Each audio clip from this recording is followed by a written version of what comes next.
noches. Lugares mágicos, misteriosos, esotéricos, hay muchos por todo el mundo. En este programa vamos a centrarnos principalmente en 3 lugares mágicos de los muchos que también hay en España: El Rocío, Santiago de Compostela y El Escorial. Para dialogar sobre estos lugares se encuentran con nosotros doña Isabel Álvarez de Toledo, escritora e investigadora; Juan Ramón Corpas, doctor en medicina y escritor. Ha publicado 20 libros, 5 de ellos referidos al Camino de Santiago; y Alfonso Eduardo, periodista, entrañable compañero, especializado en cine y cultura andaluza. Pero ahora, ante todo, como cualquier romero, vamos al Rocío.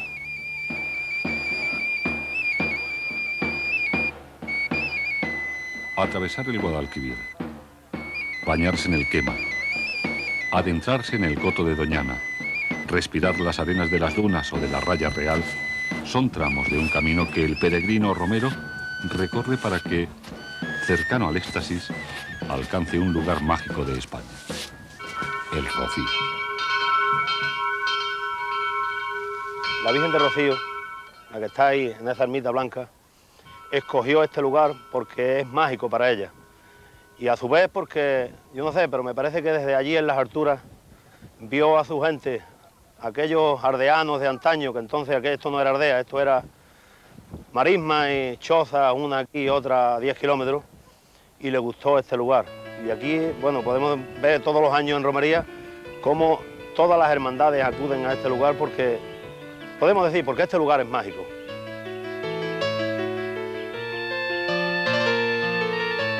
Sobre el origen del hallazgo de la talla del Rocío, hay una historia que con el paso del tiempo adquiere aires de leyenda. La historia del Rocío, antigua como la misma devoción, comienza con la imposición de una imagen en las tierras de los cotos de Lomo de Grullo y de las Rocinas por el rey Alfonso X el Sabio. Pero después hay unas invasiones de moros benimerines que la imagen, como tantas imágenes en épocas de guerra, se oculta. Y fue un cazador de Villamanrique, con sus nombres y apellidos, llamado Goro Medina, el que tuvo la suerte de encontrar y de ver por primera vez a la imagen de la Virgen del Rocío. La historia es aún más bella que la leyenda y la historia no deja lugar a dudas. Esto es Almonte y aquí es donde la Virgen quiso estar y donde está ya desde hace más de 7 siglos de historia. Una historia ininterrumpida donde resulta ya probado documentalmente que desde el final del siglo XIII la Virgen está en este santuario, está en esta zona, entonces Cazadero Real, y fue cuando el rey Alfonso X el Sabio quiso que ella estuviera aquí. Y no nos cabe duda que ella eligió este sitio y este entorno por algo. El Coto de Doñana pues se incluye en el área tartésica, que todos sabemos, y también los investigadores últimos de Tarteso, parece ser que los cultos de Tarteso correspondían a grandes divinidades femeninas o diosas madres de la fertilidad. Todo ello, claro, está en las proximidades del área del Rocío y encaja perfectamente con este sincretismo, ¿no?, de María con antiguas divinidades míticas de diosas madres. El Rocío, perteneciente al término municipal de Almonte, provincia de Huelva, está ubicado en plenas marismas del Guadalquivir.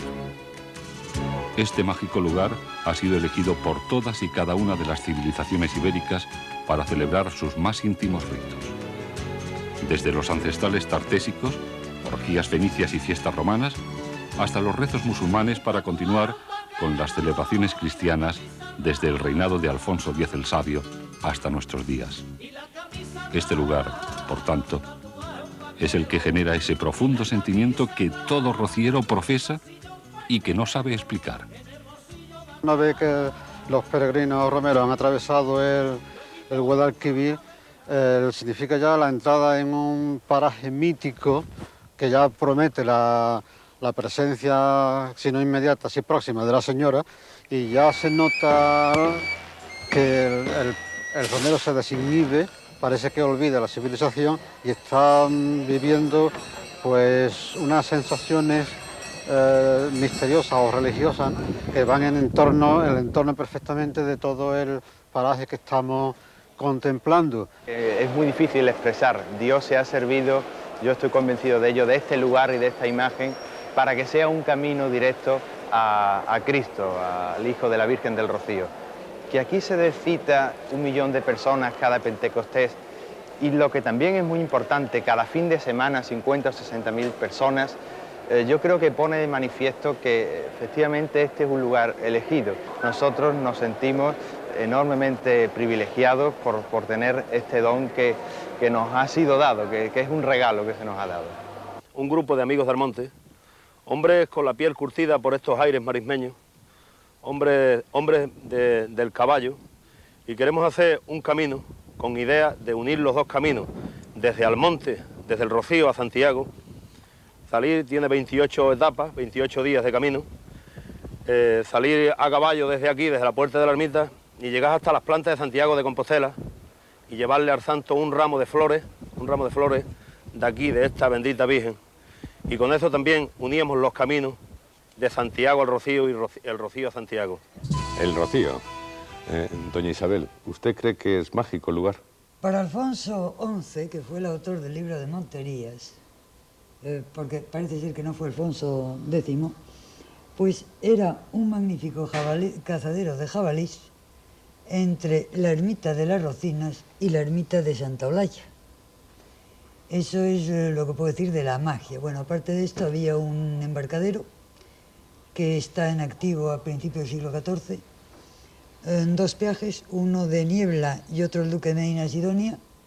Y bueno, pues en este sitio, además de la ermita, que estaba medio arruinada en 1561, pero había pues reuniones de pastores y reuniones de gente, era un sitio muy poblado. La condesa de Niebla, que era muy beata, que se llamaba Leonor de Sotomayor, pues arregló la ermita, compró 24 rodrigones, consta para poner las vigas, y de momento hubo un santero y un ermitaño, y después pues ya hubo un cura y hubo culto para estas gentes que venían, y que venían efectivamente más abundantes en Pentecostés, o en unos momentos en el año, y que luego van a ser los del Rocío. Por cierto, quiero señalar la ermita antigua. Era una construcción musulmana. En Andalucía hay 2 formas de arqueología, una en profundidad y otra, como digo yo, la horizontal, a través de las capas de enlucido, y esa ermita musulmana, ese santón musulmán, fue destruido en los años 70 para hacer la actual basílica. No puedo más que llorarlo. Alfonso Eduardo, por lo menos yo no sé si usted cree que el lugar es mágico, pero yo he oído que muchos romeros dicen que cuando llegan allí tienen extrañas sensaciones, misteriosas algunas. El puro hecho de la atracción ya es algo significativo, ¿no? Una marisma casi siempre es la biomasa probablemente más útil o más completa de toda la tierra, ¿no? Y el hecho de recordar históricamente que pudieron existir allí templos de Isis, de Astarte, hasta de Hércules, que nos pueden recordar, estoy hablando ya en el terreno de las leyendas, si unimos esas cosas y le añadimos que el ave emblemática del Rocío es el ánsar, el ganso o la oca, que tiene otras muchas referencias, y que la flor de la Virgen evidentemente es el lirio, que también es la flor de lis al fin y al cabo, pues yo creo que hay algunas razones más que suficientes para decir que aquel lugar puede ser mágico. Y ahora del sur al norte, a otro lugar mágico, Santiago de Compostela. Sentimientos que tienen la misma intensidad no se expresan con la misma pasión. Para llegar a la magia de Compostela hay otros caminos, otras emociones, otro gozo, otra sensibilidad. Lo que me ha llevado con exactitud no lo sé, supongo que lo sabré al llegar a Santiago, donde estoy ansiando hacerlo. Y ha habido de todo, devocional, penitencial, ascético, aventura. Quizás lo que sí era esencial para mí era hacerlo en soledad. Creo que todo el camino así lo he hecho y me siento francamente satisfecho de haberlo logrado. Ya prácticamente puedo decir que así ha sido. Lo que espero lograr de ello, pues no lo sé con exactitud.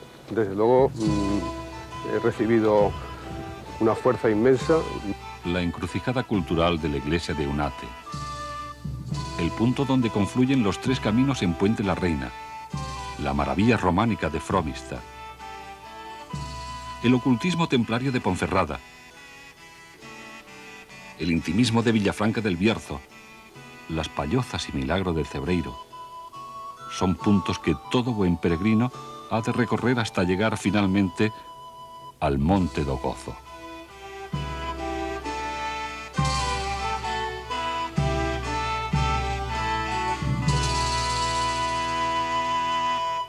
Magique. Alors, ma conclusion, l'année prochaine ou dans 2 ans, je reviendrai sur le camino à pied. C'est vraiment magique. El otro día, hablando con una persona, me decía que el camino no existe nada esotérico, que le sonaba tontería.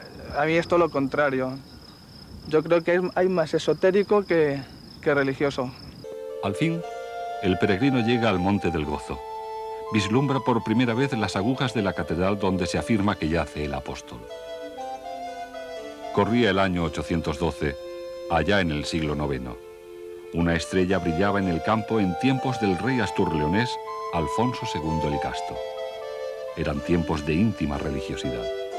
Gentes de todo el mundo conocido comenzaron a peregrinar al campo de la estrella, a Compostela.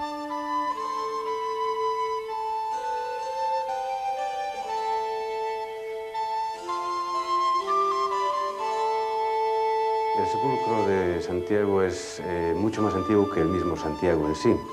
Y precisamente bajo esta catedral, bajo este sepulcro que está aquí atrás, hay lo que llamamos un dragón de agua. Un dragón de agua que circula por todo este monte y que antiguamente ya los primeros pobladores castrechos y luego los celtas sabían con total fiabilidad dónde estaba esta fuente de energía. Aquí se hicieron grandes obras mágicas, posiblemente dólmenes, cronleches, monolitos o construcciones megalíticas de la antigüedad, y luego fue el lugar cristianizado. El dragón de agua circula bajo todo este monte y crea una fuerza energética total, o sea, donde se pueden hacer pues hasta milagros, curaciones, donde hasta puede el mismo individuo transmutarse o conectar con el mundo del más allá. Ten en cuenta que el mundo celta, o los descendientes de los celtas, creemos que efectivamente venimos del mundo del más allá, del mundo del otro mundo, de los dioses, los héroes y los difuntos.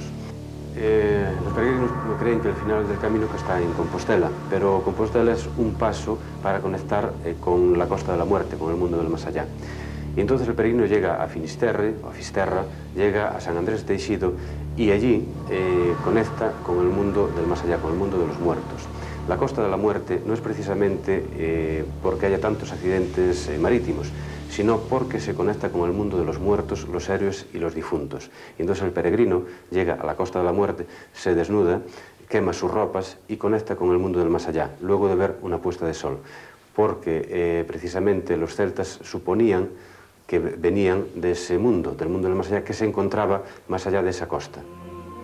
El fervor, la religiosidad, la fuerza de la fe es especialmente íntima dentro de la colectividad internacional y cosmopolita.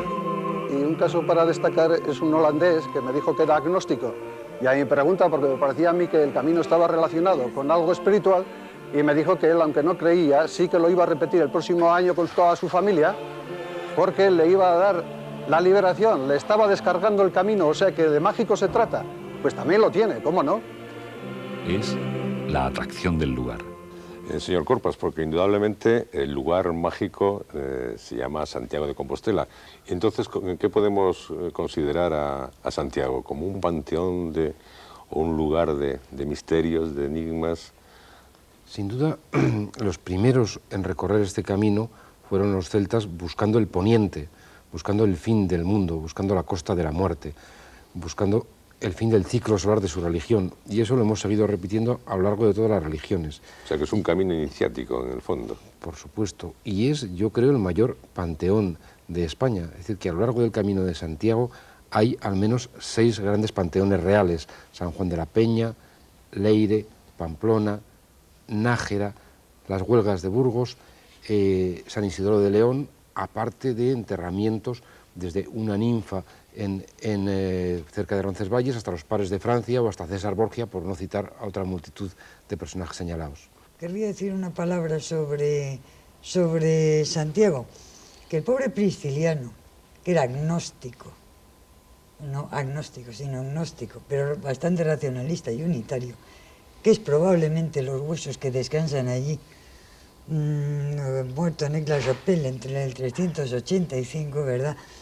Pues se quedaría asombrado, un señor bastante racionalista, de que su sepultura hoy sea centro de crear un sentido de lo mágico que nos aleja de la realidad, de esa realidad en la que tenemos que tener bien puestos los pies si no queremos que nos engañen. Siendo así, abogaría más en la razón de que lo que importa es el lugar y no quién está enterrado ahí. De manera que quizás Santiago era un lugar de cultos anteriores, sin duda lo era, y quien se enterró ahí determinó que se hiciera una gran basílica a su alrededor y se dijo que era el apóstol Santiago. Era el apóstol, era prisciliano, el hecho es que fuera quien fuera determinó un movimiento peregrinatorio sin parangón en la historia de Occidente. Bueno, es cierto que Prisciliano pues era muy querido no solo por los abulenses que le proclamaron al final de su vida obispo sin haber recibido las órdenes, muy odiado por los que le mataron en Aix-la-Chapelle, le mandaron matar, y era nativo de Galicia, era de origen gallego. Entonces los fieles fueron a recogerle y le llevaron a su tierra de origen. Pues vamos a ir a otro lugar mágico, en el centro de España, el Escorial. En el monasterio del Escorial reposa y duerme con vocación de eternidad la historia de España. Felipe II decide erigir una majestuosa y singular construcción que sea el centro de su imperio y donde quepa todo el saber y conocimiento de su época, al mismo tiempo que sirve de panteón para él y toda su descendencia dinástica. El lugar elegido no es un lugar cualquiera. El Escorial se colocó en un punto singular al cual se llegó después de varios años de investigación y de estudio. Los arquitectos que construyeron el monasterio del Escorial, Juan Bautista de Toledo y Juan de Herrera, tenían unos conocimientos herméticos muy amplios. El primero, Juan Bautista de Toledo, viene de Nápoles. En Nápoles había muchos alquimistas, era muy conocido por sus alquimistas como Porta, sus productos, que todavía hoy son famosos, como la sangre de San Genaro. Juan de Herrera es más claro todavía. Sus libros nos dicen cómo pensaba. Dime qué lees y te diré cómo piensas. En su biblioteca encontramos más de 200 obras de hermetismo, más obras de hermetismo que de arquitectura. En la basílica tratan de hacer, según cuenta el padre Sigüenza, un nuevo templo de Salomón. En él trata de concentrar todo el poder religioso junto a su habitación. Concentra 7.000 y pico reliquias. Pretende traer los restos de la tumba del apóstol Santiago para hacer un centro de poder religioso, porque quiere concentrar todos los poderes, el político en su trono, el religioso en este nuevo templo de Salomón, el sapiencial en la biblioteca, el experimental y operativo en la torre de la botica, donde estuvo trabajando a los mejores alquimistas de la época, las 7.000 reliquias, que, como dice el padre Sigüenza, hicieron temblar al demonio, y cuando venían las carretas que traían los monjes cargados de reliquias, pues se desató una gran tormenta, los diablos agitaban las zarzas, las nubes eran negras, oscuras, caían rayos, porque dice, si toda esta santidad entra en el monasterio, eso será inexpugnable para el maligno. Vir sapiens dominabitur astris. El hombre sabio dominará los astros. Bien, con esto quería decir que no todo era astrología, que no todo era determinismo y que la libertad del hombre quedaba a salvo. El sabio podía salvar su libertad del influjo de los astros. Una frase en latín muy significativa desde el punto de vista hermético es la encontrada en una medalla en el tabernáculo dice lo siguiente: sic erat infatis, así estaba en los hados, en el destino. Lógicamente, el Escorial está construido de acuerdo con el interés en la astrología de la época. No se podía el rey arriesgar a construir un gran edificio, una gran fábrica, una gran máquina que no estuviese en armonía con las esferas celestes. El Escorial tenía que ser también un microcosmos. Sobre su planta, algunos han visto la figura del hombre entre círculos, entre cuadrados, de acuerdo con la tradición hermética. Pero el rey, que creía en los astros, que creía en el influjo de los astros, quería que este monasterio fuese un microcosmos armónico y que estuviese en armonía su nacimiento con las esferas celestes, para lo cual encargó un horóscopo e inició la construcción en la época más propicia, de acuerdo con este horóscopo y de acuerdo con estas predicciones astrológicas. Doña Isabel, ¿usted tampoco considera a este lugar mágico, a este microcosmos que quería Felipe II? Lo mágico está en nosotros. Si nosotros queremos convertir fuerzas perfectamente explicables en mágico, podemos hacerlo. Basta con que seamos ignorantes. La ignorancia es la que hace el misterio. Seguiremos charlando sobre este tema que se acaba de plantear, además.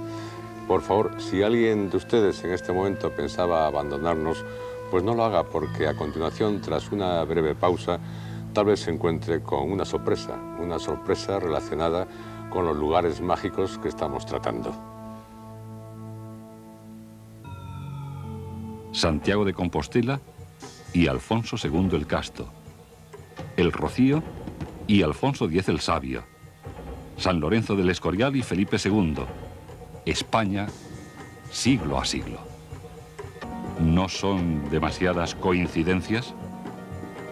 ¿O es que así estaba predeterminado?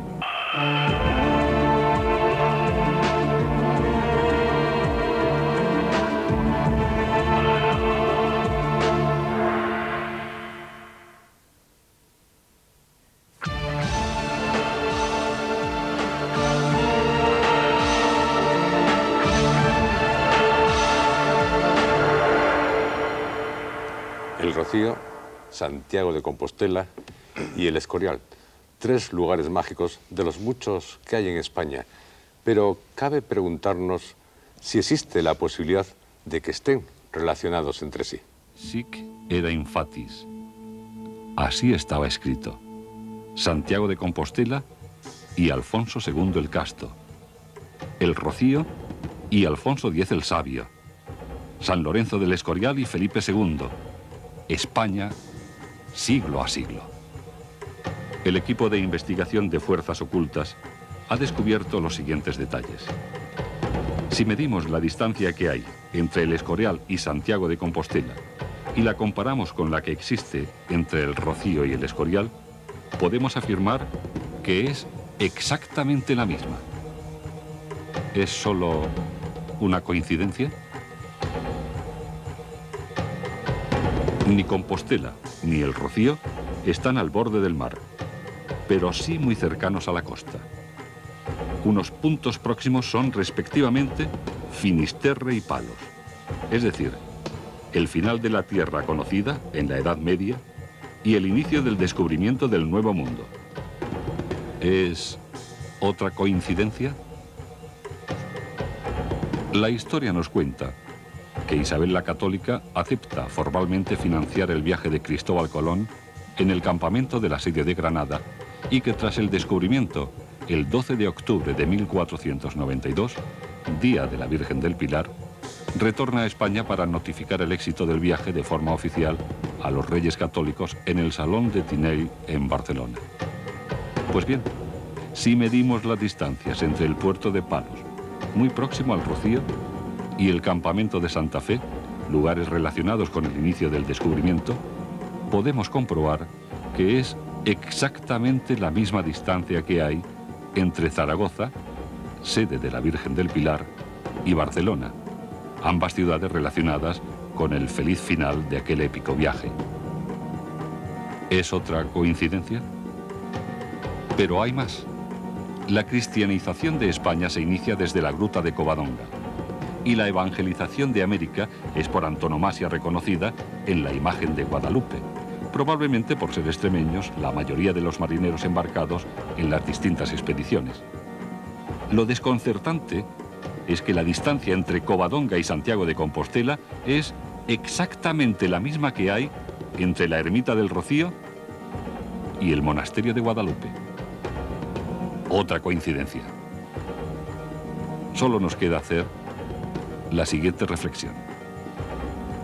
¿No son demasiadas coincidencias? ¿O es que así estaba predeterminado? Sic erat infatis. ¿Así estaba predeterminado? Sic erat infatis. Así estaba predeterminado. ¿Demasiadas coincidencias? Tal vez.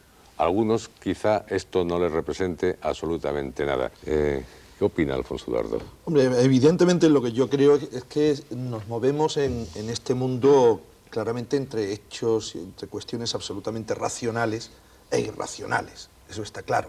No se puede mover una cantidad tan grande de personas como hemos hablado antes en ambos fenómenos. Que luego, además, dentro de la búsqueda de esta atracción irracional, puedan ocurrir coincidencias como las que se están dando, pues bueno, yo creo que casi pueden entrar en los dos extremos, tanto en lo racional como en lo irracional. A lo mejor se podría encontrar algún tipo de explicación, pero sería suficiente probablemente con esta coincidencia como para hacer más atractivo el hecho del movimiento, del acercamiento, que sí supone siempre en cualquier actividad humana un acto que nos lleva hacia otro lugar y que plantea en general una actitud de conocimiento. Estamos hablando entonces probablemente de nuestro subconsciente colectivo y estamos hablando de una parte de nosotros mismos para las cuales todavía no hay todas las explicaciones. Eso es lo que pienso. Sí, señor Corpas, no, ¿quería usted decir algo? Sí, a mí me parece que una visión exclusivamente documental de la historia, eso que los historiadores muchas veces llaman pomposamente rigor histórico, a mí me parece algo así como el rigor mortis, que lo mata a uno de aburrimiento, ¿verdad? Yo creo que la humanidad no solo se mueve por el peso de los legajos y el polvo de los archivos, sino en buena manera por dimensiones como la ilusión, la fe, los movimientos colectivos que muchas veces vienen determinados por impulsos no documentales y que no están en los archivos. Estamos de acuerdo en lo que respecta a la humanidad, pero de la historia podemos hacer dos cosas. Podemos hacer literatura o podemos hacer ciencia. Y es una hermosa manera de si ver la acción de entendemos literatura. la historia como ciencia, que es como yo la entiendo, y como ciencia en el documento, no recogiendo refritos o mentiras tradicionales que pasan de padres a hijos porque un señor se le ocurrió en el 18 y que siguen recogiendo los historiadores. O sea, si me voy a la fuente documental y la veo como una ciencia, como maestra de la vida, como dijo Séneca, yo tengo que apartar lo que es estudio de la historia de lo que es literatura. Por eso yo escribo novela y escribo historia, pero nunca haré una novela histórica. Pero no obstante, la tradición y la leyenda son fuentes de la historia la también. Leyenda siempre, detrás de una mentira hay algo de verdad. Así es.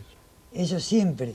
O sea, nos sirve de indicio, pero claro, cuando ya tenemos el documento escritito, fechado y firmado y perfectamente auténtico y en un bloque auténtico, pues chico, yo me acojo al documento, pero encantada, vamos.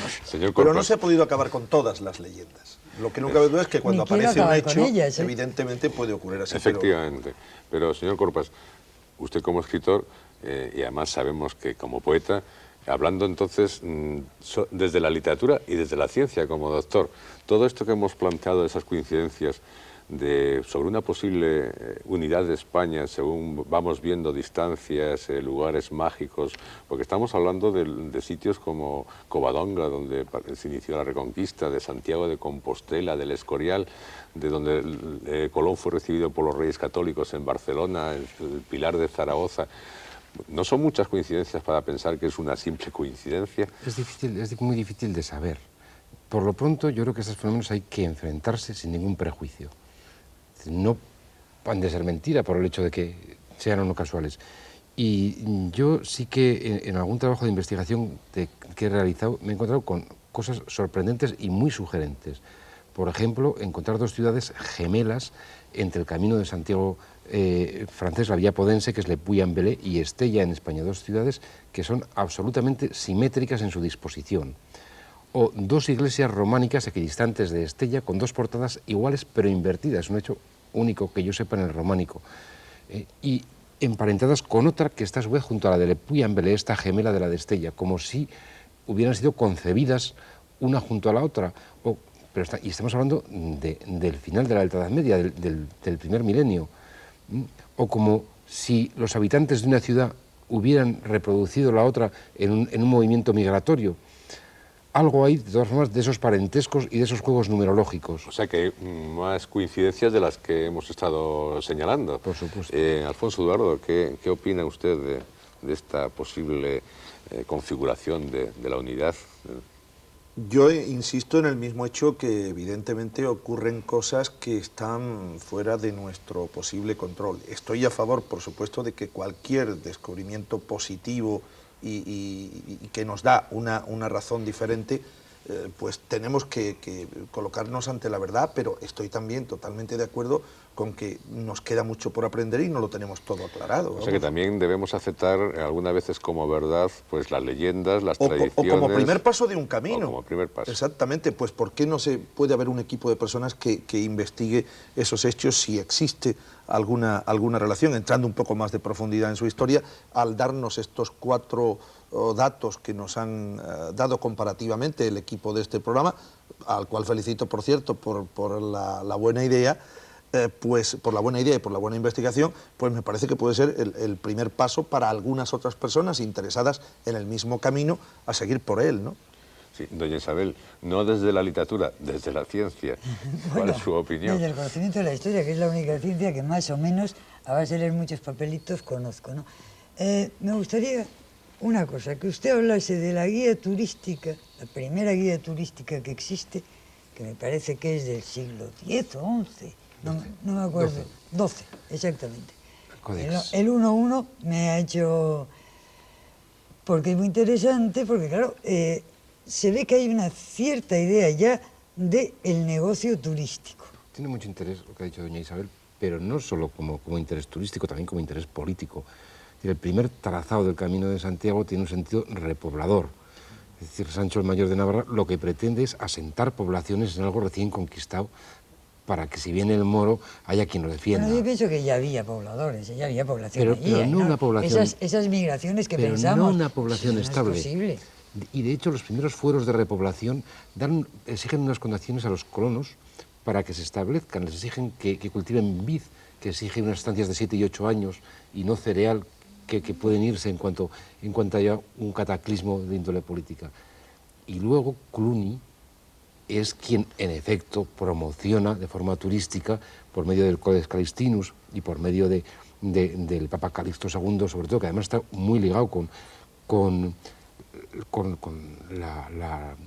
los nobles gallegos y con intereses políticos cruzados, con doña Urraca y compañía, en efecto, de ¿no? sí. Hay interés de promoción política y turística evidente. La verdad es que sit era infatis, así estaba predeterminado y se nos ha predeterminado el tiempo del programa. Por lo tanto, tenemos que despedirnos. A todos ustedes, muchas gracias por estar con nosotros y a ustedes también. Si usted cree que está predeterminado su destino, pues no lo dude, escríbanos o llámenos porque puede ser muy interesante para programas sucesivos. La próxima semana hablaremos del vampirismo, desde el vampiro mítico, del folclore, de la leyenda, al vampiro psíquico, a aquel que intenta, digamos, absorber la mente de otra persona.